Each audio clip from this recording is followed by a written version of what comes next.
Welcome back. మనం last time వీడియోలో ఈ పేజెస్ని ఎలా చేయాలో చూసాం కదా. ఈరోజు వీడియోలో వచ్చేసి హింజ్ అండ్ కవర్ ఎలా చేయాలో చూద్దాము. సో ఫస్ట్ హింజ్ కోసం మనం ఒక 4/6 షీట్ని తీసుకొని దాన్ని డిఫరెంట్ స్కోర్ మార్క్స్ దగ్గర మనం స్కోర్ చేసుకోవాలి.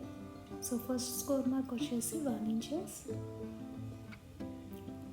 1 1/4 ఇంచ్, 1 3/4 ఇంచ్, 2 1/4 inches, 2 1/2,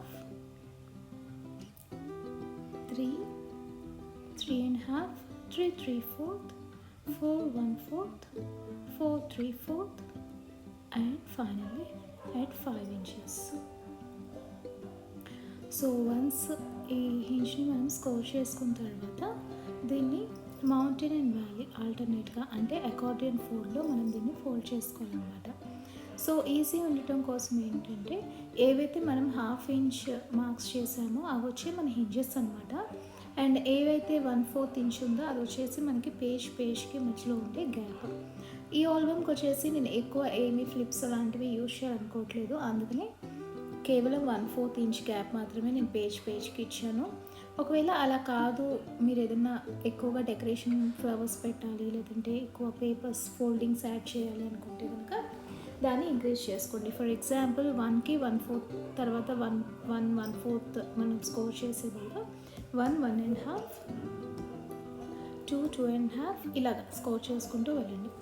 సో దీనికైతే మీకు ఈజీగా ఉండటానికి ఏదైతే 1/2 ఇంచ్ ఉందో అది వచ్చేసి ఫస్ట్ మౌంటైన్లో మనం ఫోల్డ్ చేసుకోండి.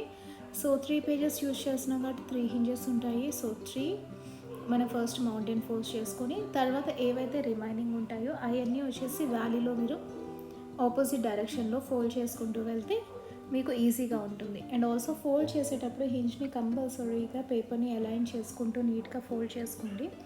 లేదు అంటే కనుక హింజ్ అనేది క్రాస్ వస్తే అది ఎగ్జాక్ట్గా కూడా సెట్ అవ్వదు.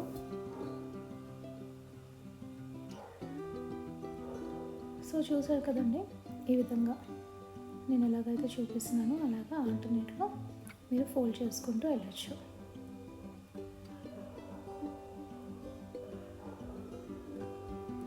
సో ఇవి నేను చెప్పినట్టు 3 పేజెస్కి 3 హింజెస్ అనమాట. వీటిని ఇప్పుడు మనం గ్లూ చేసేయాలి. సో ఈ 1/2 ఇంచ్కి 1 సైడ్ గ్లూ అప్లై చేసేసుకొని దాన్ని మనం అటాచ్ చేసేసుకుంటాం అన్నమాట.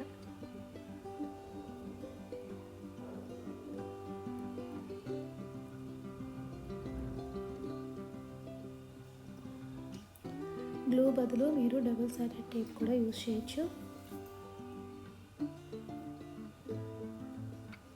సో వన్స్ గ్లూ చేసుకున్న తర్వాత బోత్ సైడ్స్ని దాన్ని మనం ఫోల్డ్ చేసుకొని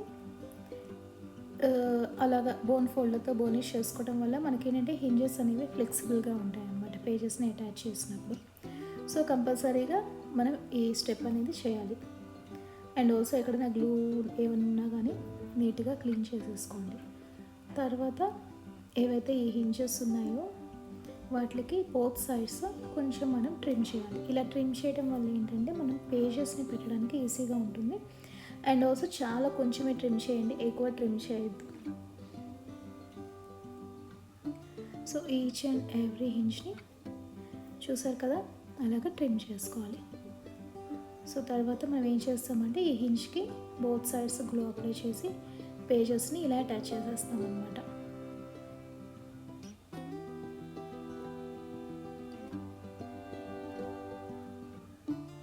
సెకండ్ పేజ్, అలాగే థర్డ్ పేజ్.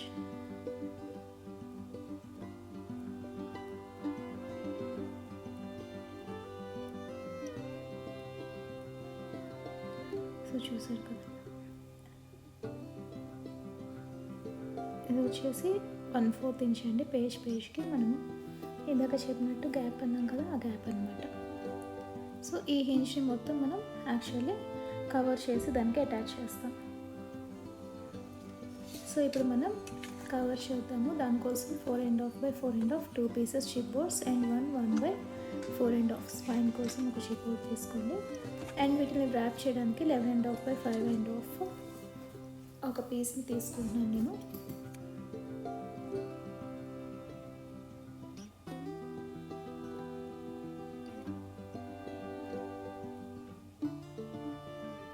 సో నేను ఆల్ సైడ్స్ 1/2 ఇంచ్ తీసుకున్నాను, మీకు కావాలంటే 1 ఇంచ్ కూడా తీసుకోవచ్చు. సో లెఫ్ట్ అండ్ రైట్ వచ్చేసి 4.5 by 4.5 పీసెస్ పెట్టాలి. అండ్ సెంటర్లో మనం 1 ఇంచ్ స్పైన్ ఏదైతే ఉందో దాన్ని స్టిక్ చేస్తాం అనమాట. సో 1/2 ఇంచ్ జస్ట్ నేను ఐబాల్ చేసుకొని పెడుతున్నాను. మీకు కావాలంటే స్కోర్ బోర్డ్ని యూజ్ చేయొచ్చు, స్కేల్ని కానీ, లేదు అంటే ముందుగానే మనం యాక్చువల్లీ స్కోర్ మార్క్స్ కూడా చేసుకోవచ్చు. 1/2 ఇంచ్ అయితే 1/2 ఇంచ్, 1 అయితే 1 ఇంచ్ మనం స్కోర్ మార్క్ చేసుకొని ఆ మార్క్కి అలైన్ చేసుకుంటూ కూడా వెళ్ళొచ్చు అనమాట. చాలా ఈజీగా ఉంటుంది అది కూడా. సో నేను వచ్చేసి 1/8 ఇంచ్ గ్యాప్ పెట్టుకుంటున్నాను. మీరు వచ్చేసి 3 చిప్ బోర్డ్స్ కలిపినప్పుడు ఎంత గ్యాప్ అయితే వస్తుందో అంత గ్యాప్ పెట్టుకోండి. అండ్ ఆల్సో కరెక్ట్గా ఉందో లేదా అని నేను స్కేల్తో చెక్ చేసుకుంటున్నాను.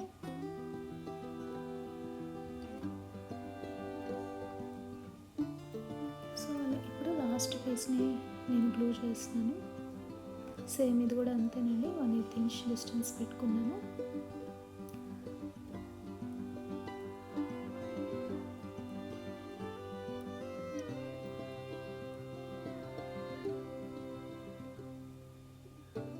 సో వన్స్ అయిపోయిన తర్వాత వీటిని అన్నిటిని నీట్గా బర్నిష్ చేసుకోండి. బోన్ ఫోల్డర్తో ఎక్సెస్ గ్లూ ఏదైనా ఉన్నా కానీ నీట్గా మొత్తం స్ప్రెడ్ అవుతుందన్నమాట.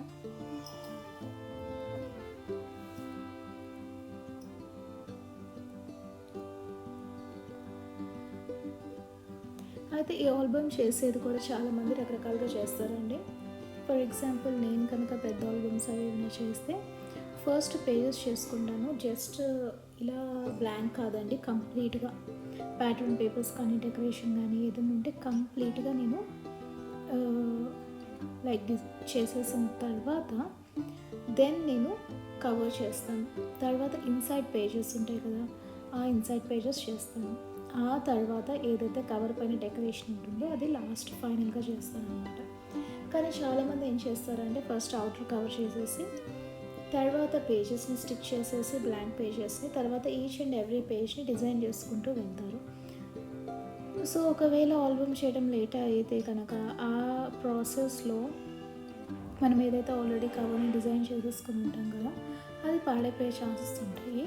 సో ఫస్ట్ పేజెస్ని చేసుకొని తర్వాత ఇలాగ లాస్ట్లో కవర్ డిజైన్ చేసుకోవడం అనేది నాకు చాలా బెస్ట్ అనిపిస్తుంది. నెక్స్ట్ టైం ఎప్పుడైనా ఏదైనా నేను పెద్ద ఆల్బమ్ ట్యూటోరియల్ కనుక పెడితే దాంట్లో మనం చూద్దాం.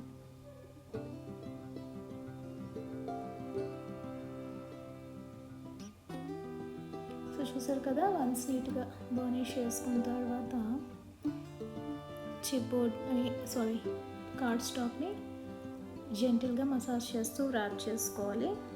అండ్ నేను ఆల్వేస్ చెప్తా ఉంటాను, ర్యాప్ చేయడానికి ఆల్వేస్ తక్కువ చేసాను ఉన్న కార్డ్ స్టాక్ని తీసుకుంటే మనకి చాలా ఈజీగా ఉంటుంది. సో వన్స్ ఆల్ సైడ్స్ మనం ఇలాగా ఫోల్డ్ చేసేసుకున్న తర్వాత కార్నర్స్ని కట్ చేసుకోవాలి. కట్ చేసుకునేటప్పుడు కొంచెం మైండ్లో పెట్టుకోవాలి ఏంటంటే ఆ చిప్ బోర్డ్కి అండ్ మనం కట్ చేసేదానికి కొంచెం గ్యాప్ అనేది ఉండాలన్నమాట.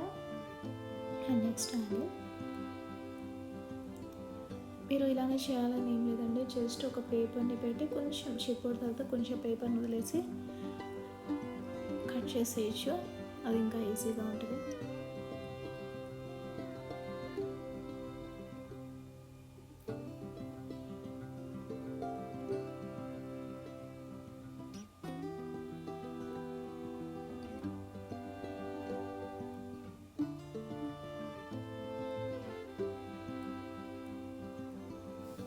సో వన్స్ 4 సైడ్స్ మనం కట్ చేసేసుకున్న తర్వాత ఇప్పుడు దీన్ని గ్లూ చేద్దాం.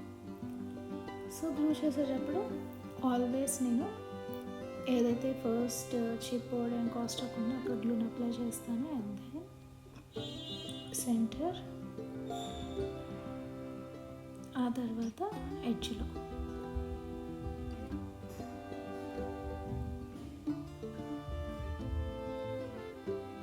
సో ఈ ప్రాసెస్ మొత్తంలో ఎక్కడైనా సరే మీ హ్యాండ్స్కైనా కానీ బోన్ ఫోల్డర్కి కానీ గ్లూ అయితే కనుక ఖచ్చితంగా క్లీన్ చేసుకోండి ఫస్ట్, లేదు అంటే ప్రాజెక్ట్ అంతా పాడైపోతుంది. సో గ్లూని అప్లై చేసిన తర్వాత ఆల్వేస్ సెంటర్ నుంచి ఎండ్స్కి వెళ్ళాలి మనం. ఫస్ట్ సెంటర్ అండ్ దెన్ ఏదైతే స్పైన్ తర్వాత గ్యాప్స్ ఉంటాయో అక్కడ అండ్ దెన్ ఎండ్. సో అలాగ స్టిచ్ చేసుకుంటే ఈజీగా ఉంటుంది.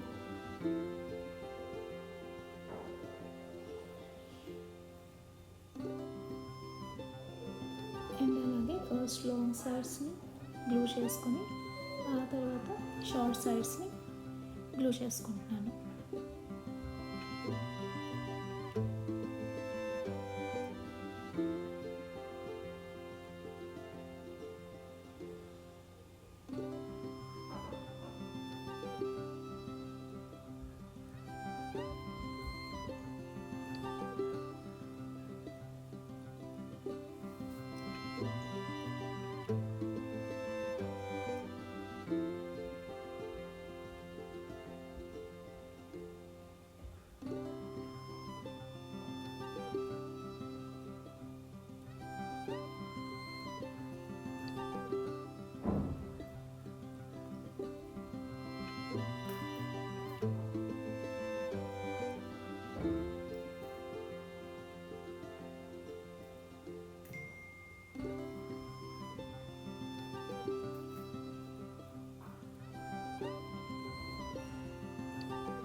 చూసారు కదా మన కవర్ అయితే రెడీ అయిపోయింది. సో ఆల్ 4 సైడ్స్ ర్యాప్ చేసేసుకున్నామండి. మన కవర్ వచ్చేసి రెడీ అయిపోయింది. ఇప్పుడు ఏదైతే ఇందాక మనం హింజ్ చేసుకున్నాం కదా దాన్ని అటాచ్ చేసేద్దాం. సో హింజ్ బ్యాక్ సైడ్ వచ్చేసి గ్లూ అప్లై చేసుకుని ఏదైతే ఈ 1 ఇంచ్ మార్క్ దగ్గర మనం స్కోర్ చేసుకున్నామో వాటిని ఈ 1/8 గ్యాప్ ఇంచ్కి మ్యాచ్ అయ్యేలాగా చూసుకోవాలి.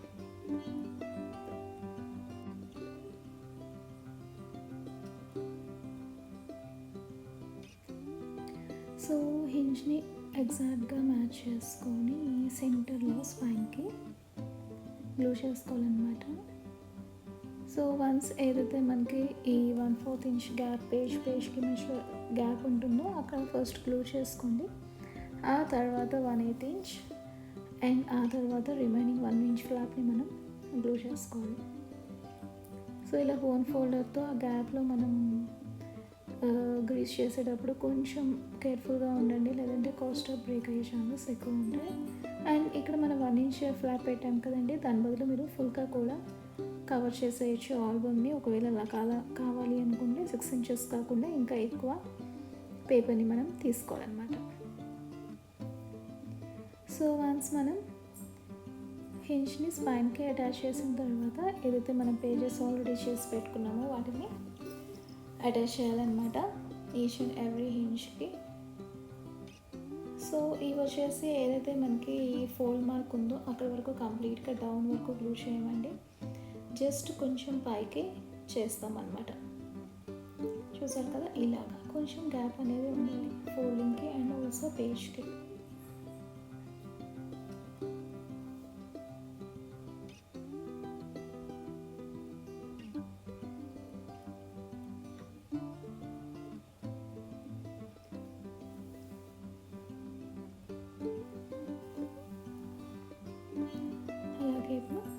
Second page.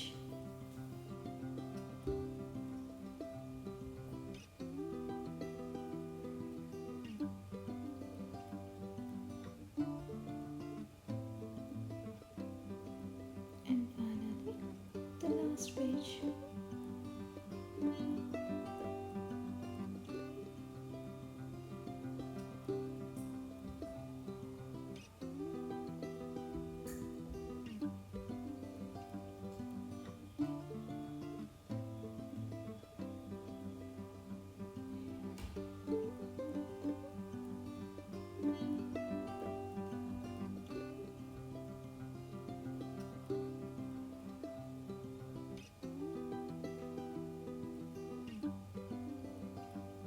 సో ఆల్ 3 పేజెస్ని అటాచ్ చేసుకున్నామండి. అంతే మన ఆల్బమ్ రెడీ అయిపోయింది. చూసారా, జస్ట్ మనం 3 A4 షీట్స్ మాత్రమే యూజ్ చేసాం, కానీ మనకి ఫొటోస్ పెట్టుకోవడానికి కానీ జర్నలింగ్ చేసుకోవడానికి కానీ ఎంత పాసిబిలిటీ అయితే వచ్చిందో ఇక్కడ.